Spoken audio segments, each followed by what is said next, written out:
பல வருஷமா அரசு பள்ளிகளில் பணியாற்றி வரும் ஆசிரியர்களுக்கு இப்போ ஒரு மிகப்பெரிய அதிர்ச்சிங்க.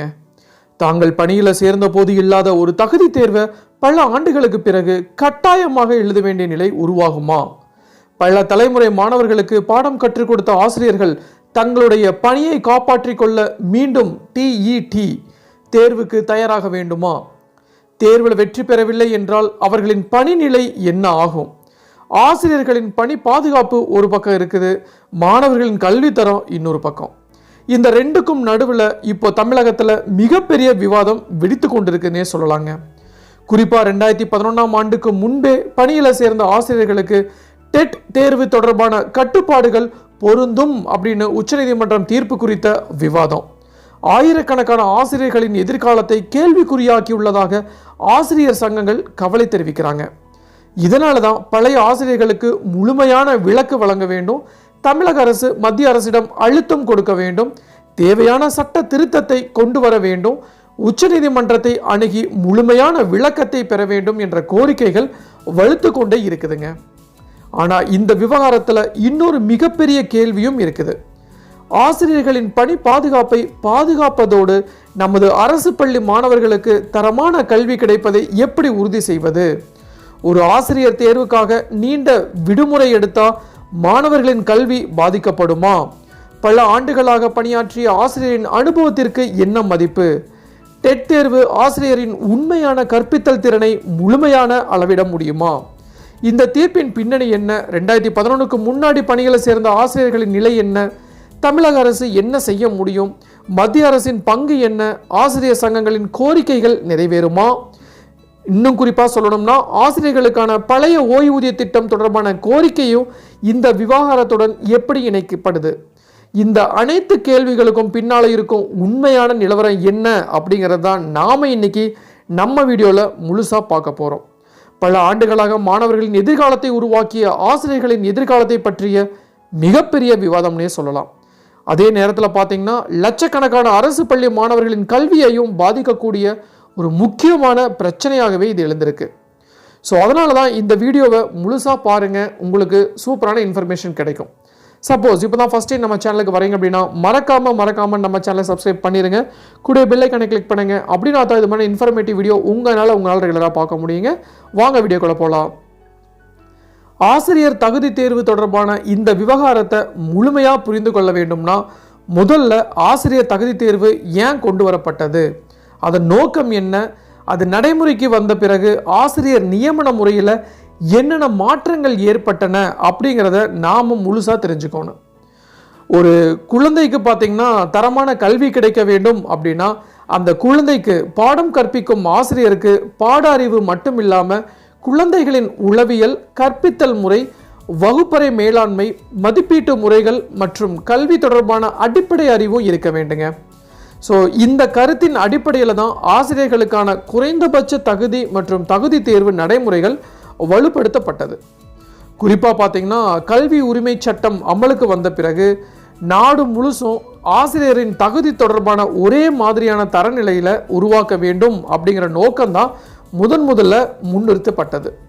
ஸோ இதன் தொடர்ச்சியாகத்தான் இடைநிலை ஆசிரியர் மற்றும் பட்டதாரி ஆசிரியர் பணிகளுக்கு தகுதி தேர்வு ஒரு முக்கியமான அளவுகோலாக மாறுச்சுங்க.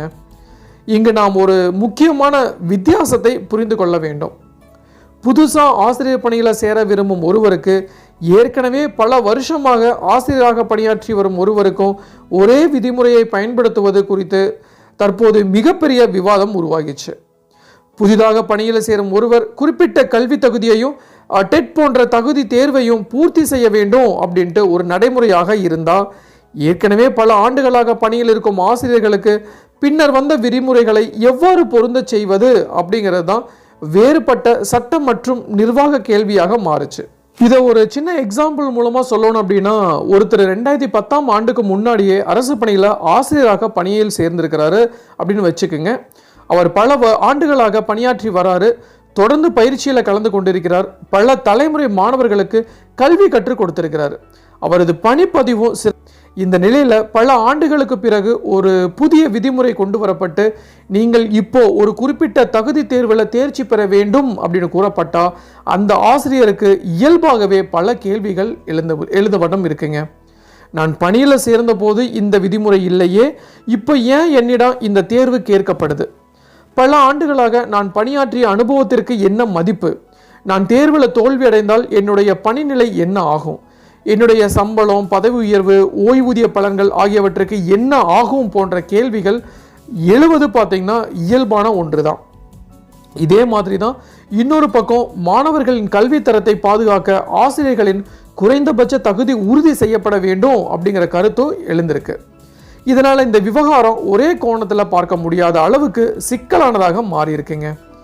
ஆசிரியர்களின் பணி பாதுகாப்பு ஒரு பக்கம், மாணவர்களின் கல்வித்தரம் இன்னொரு பக்கம், சட்ட விதிமுறைகள் மற்றொரு பக்கம், அரசின் நிர்வாக பொறுப்பு இன்னொரு பக்கம்.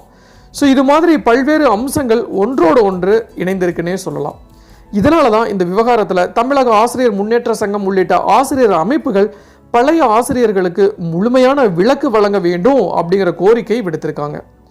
அவர்களின் வாதம் என்ன அப்படின்னா, புதிய விதிமுறை நடைமுறைக்கு வருவதற்கு முன்னாடியே பணியில் சேர்ந்த ஆசிரியர்களை பின்னர் வந்த விதிமுறையின் அடிப்படையில் கட்டாயப்படுத்தக்கூடாது அப்படிங்கிறது தான். குறிப்பாக சொல்லணும்னா, பல வருஷங்களாக பணியாற்றும் ஆசிரியர்களின் பணி பாதுகாப்பை கருத்தில் கொண்டு அரசு உடனடியாக நடவடிக்கை எடுக்க வேண்டும் என்று அவர்கள் வலியுறுத்தியிருக்காங்க. இது மட்டும் இல்லைங்க, இந்த விவகாரம் தொடர்பாக மத்திய அரசிடம் தமிழக அரசு அழுத்தம் கொடுக்க வேண்டும் அப்படின்னும் தேவையான சட்ட திருத்தங்களை மேற்கொள்ள வேண்டும் அப்படின்ட்டு அவர்கள் கோரிக்கை வச்சிருக்காங்க. இங்கு மத்திய அரசின் பங்கு ஏன் முக்கியம் அப்படிங்கிற கேள்வியும் எழுந்திருக்கு.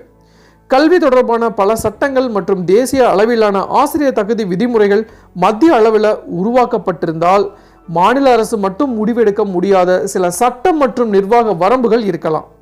அதனால தான் மாநில அரசு மத்திய அரசுடன் ஆலோசனை நடத்தி தமிழகத்தில் பணியாற்றும் பழைய ஆசிரியர்களின் நிலையை விளக்கி அவர்களுக்கு ஏற்ற வகையில் தீர்வு காண முயற்சி செய்ய வேண்டும் அப்படின்னு ஆசிரியர் சங்கங்கள் எதிர்பார்க்குறாங்க. இதற்கிடையில தான் உச்சநீதிமன்ற தீர்ப்பின் முழுமையான விளக்கத்தை பெற வேண்டும் என்ற கோரிக்கையும் முன்வைக்கப்பட்டது. ஏன்னா நீதிமன்றம் தீர்ப்புகள் ஒரு குறிப்பிட்ட காலக்கெடு தான். விதிவிலக்கு, நடைமுறை அல்லது குறிப்பிட்ட பிரிவினருக்கு தனிப்பட்ட விலக்கு இருக்கக்கூடுங்க. அந்த முழு விவரங்களையும் சட்ட நிபுணர்கள் ஆராய்ந்து தீர்ப்பு எவ்வாறு நடைமுறைப்படுத்தப்பட வேண்டும் அப்படிங்கிறத தெளிவுபடுத்துவது ரொம்ப ரொம்ப முக்கியமானது. இதே நேரத்தில் ஆசிரியர்கள் மத்தியில் இன்னொரு முக்கியமான கவலையும் எழுந்திருக்கு. பல வருஷங்களாக பணியில் இருக்கும் ஆசிரியர்கள் அனைவருமே ஒரே வயதுடையவர்கள் இல்லை. சிலர் பணியின் தொடக்கம் காலத்திலிருந்து இருக்கலாம், சில ஓய்வு பெறும் வயதுக்கு அருகில் இருக்கலாம், சில பேர் 10 ஆண்டுகள் பணியாற்றியிருக்கலாம், சில பேர் 20 இல்லைனா 25 ஆண்டுகளுக்கு மேலாக பணியாற்றியிருக்கலாங்க. இவர்களுக்கெல்லாம் ஒரே மாதிரியான தேர்வு முறையை கட்டாயப்படுத்துவது நடைமுறையில் எவ்வளவு சாத்தியம் என்பதையும் அரசு கவனத்தில் கொள்ள வேண்டும். குறிப்பாக வயது அதிகமாக ஆசிரியர்கள் மீண்டும் தேர்வுக்கு தயாராக வேண்டிய நிலை ஏற்பட்டால் அவர்களுக்கு சிறப்பு பயிற்சி முகாம்கள், இலவச பயிற்சி வகுப்புகள், பாடத்திட்ட விளக்கங்கள் மற்றும் போதுமான கால அவகாசம் வழங்கப்பட வேண்டுமா என்பது விவாதிக்கப்பட வேண்டிய விஷயம்னே சொல்லலாம். ஒரு ஆசிரியர் தினமும் காலை பள்ளிக்கு சென்று நூற்றுக்கணக்கான மாணவர்களுக்கு பாடம் கற்பித்து பள்ளி நிர்வாக பணிகளையும் மேற்கொண்டு மாலை வீட்டிற்கு திரும்பிய பிறகு மீண்டும் தேர்வுக்காக படிக்க வேண்டிய சூழல் ஏற்பட்டால் அது அவருக்கு மிகப்பெரிய மன அழுத்தத்தை ஏற்படுத்தக்கூடும்னே சொல்றாங்க. குறிப்பாக குடும்ப பொறுப்புகள் உள்ள ஆசிரியர்களுக்கு இது இன்னும் சவாலாகவே இருக்கலாங்க. ஆனால் அதே நேரத்தில் ஒரு தேர்வு அப்படிங்கிறது தகுதியை நிரூபிக்கும் ஒரே வழி என்ற கருத்தை மறுபரிசீலனை செய்ய வேண்டியது அவசியமாக இருக்கு. ஒரு ஆசிரியரின் கற்பித்தல் திறனை ஒரு குறிப்பிட்ட நாளில் எழுதப்படும் ஒரு தேர்வு மட்டுமே தீர்மானிக்க முடியுமா அப்படிங்கிற கேள்வியும் எழுந்திருக்கு.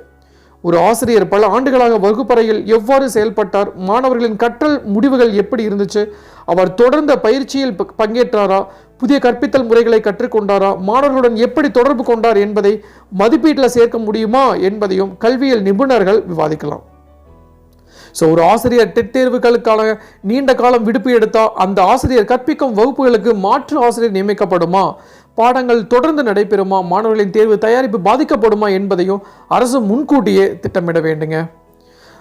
ஸோ எனவே தான் பழைய ஆசிரியர்களுக்கு டெட் தேர்விலிருந்து முழுமையான விலக்கு வழங்க வேண்டும் அப்படின்னும் தமிழக அரசு இந்த விவகாரத்தில் மத்திய அரசிடம் வலியுறுத்த வேண்டும் அப்படின்னு கேட்டுக்கொண்டதாக தகவல்கள் வெளியாயிருக்கு. ஸோ ஆசிரியர்களின் உரிமையும் மாணவர்களின் கல்வி உரிமையும் ஒன்றுக்கொன்று எதிரானவையே இல்லைங்க.